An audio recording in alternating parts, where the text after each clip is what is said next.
Hey everybody, Yankee here. Today I want to talk about a subject that we haven't talked about in a long time because it hasn't really come up. And what I'm talking about is canted barrels or misaligned barrels, twisted barrels on revolvers. You know, you have this barrel that just doesn't quite line up with the body of the gun. The top strap of the body and the top of the barrel are twisted from one another. They're not aligned properly.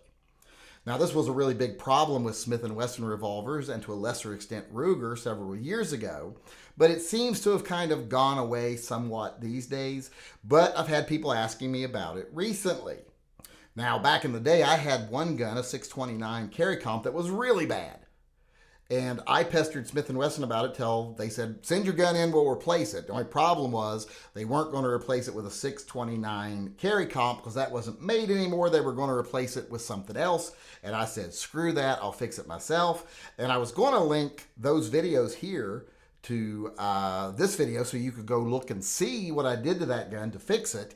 But when I went to look for those before I filmed this video, they were gone. I don't know where they went to. So I'm going to have to re-upload those. I'll try to get those re-uploaded when I re-upload this video, and I'll put a link in the upper corner up here so you can go see what I did with my 629 carry comp when I had a canted barrel issue and I chose to keep the gun because I couldn't get it replaced.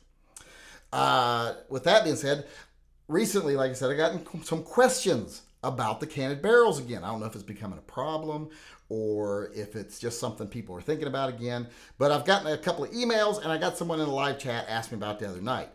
Basically, the things they asked me is, how does this happen, especially with quality control, and what's the best way to deal with it with a canted barrel? Well, first off, the way it happens is this became a problem when Smith & Wesson went to compression fit barrels over pin barrels. It used to be they screwed in a barrel till it was straight, and then they pinned it in place. Well, with modern machining, they're able to be more precise, so they got it to where, well, we can eliminate the pinning process. We can just make the threads to where they're perfect, and then once it's completely tight, it's properly aligned. Problem is, they're not quite as good at that as they thought they were. So they ended up with a lot of guns that were just a little bit off once the barrel was tightened properly. And the way these got through quality control, there's a couple of things here. First off, every gun doesn't go through true quality control. If you're running hundreds of guns off a line, you don't check every one, you check every so many to make sure, yep, still doing good, yep, still doing good, and several go through in between. So it's easy for things to slip through.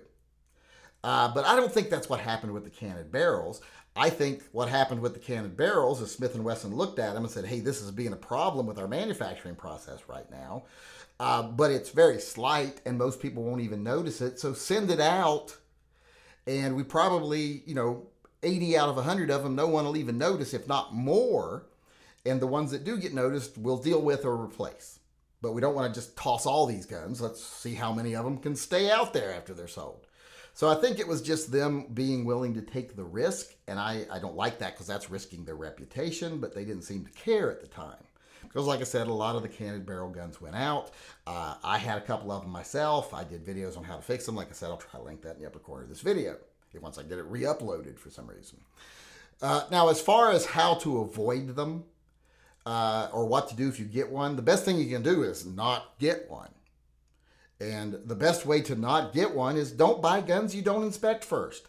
And make sure that's one of the things you look at. Make sure that that barrel is aligned properly. Make sure the gap on both sides is the same between, the outermost point on the top strap and the outermost point on the top point of the barrel. Make sure they're aligned together properly. Like there's not a big gap on one side or a big piece sticking out on one side and nothing on the other. That's one of the ways to notice it. And if you see that, don't buy the gun.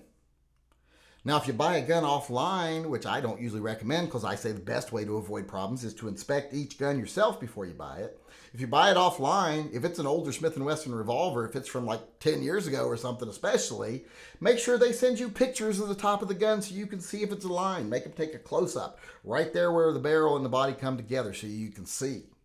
Because really, you don't want to get stuck with one of these canted barrels. Now, usually they're not bad enough. They're going to make enough of a difference. But to me, the principle alone is bad enough. I don't want one. And it drives my OCD crazy. I don't know about you, but if you're as OCD as me, it'll drive you crazy. So just avoid them. Don't buy them. That's the best way to deal with them. Just don't have to deal with it. But if you end up having to deal with it, say you get one, you get it sent to you, and maybe you don't even notice it till after you pick it up, well, pester Smith & Wesson to fix it. I did, and they finally agreed to fix it, and they usually will. So keep on them. Don't let them get away with it. Actually send it back, get it fixed, get it replaced. Usually what they'll do is just replace it. Sometimes they'll take the old barrel off and put a new barrel on it, but a lot of times they'll just replace the gun. So do not buy guns with canted barrels. That's the best way to avoid it. Now, another way you can be pretty sure to avoid canted barrels is not just don't buy them or inspect them, but buy two-piece barrels. Guns that have two-piece barrels don't have this problem. It's only guns that have one-piece barrels. So if you're buying a gun that has a one-piece barrel, be a little bit more alert about it. But if your gun has a two-piece barrel, that's not a problem, because the barrel itself twists in and tightens in, and it doesn't matter if it's perfectly aligned because it's round. And it does that over a shroud that doesn't have to twist as it's tightening. You know, it can have little grooves in the front and back of it that make it align with the frame, and as you're twisting in the barrel, it stays straight. So two-piece barrels don't really have that problem. It's just one-piece barrels. So like I said, the best way you can avoid them is either inspect your guns closely, don't buy guns you can't personally inspect, or get guns that have two-piece barrels. If you see that there's a barrel and a shroud, they're separate pieces, and that is usually the case on lightweight guns especially, then you don't have to worry about it. You only have to worry about it on one-piece barrels. But like I said, the best thing to do with them is avoid them, and you can do that by inspecting them and buying two-piece barrels.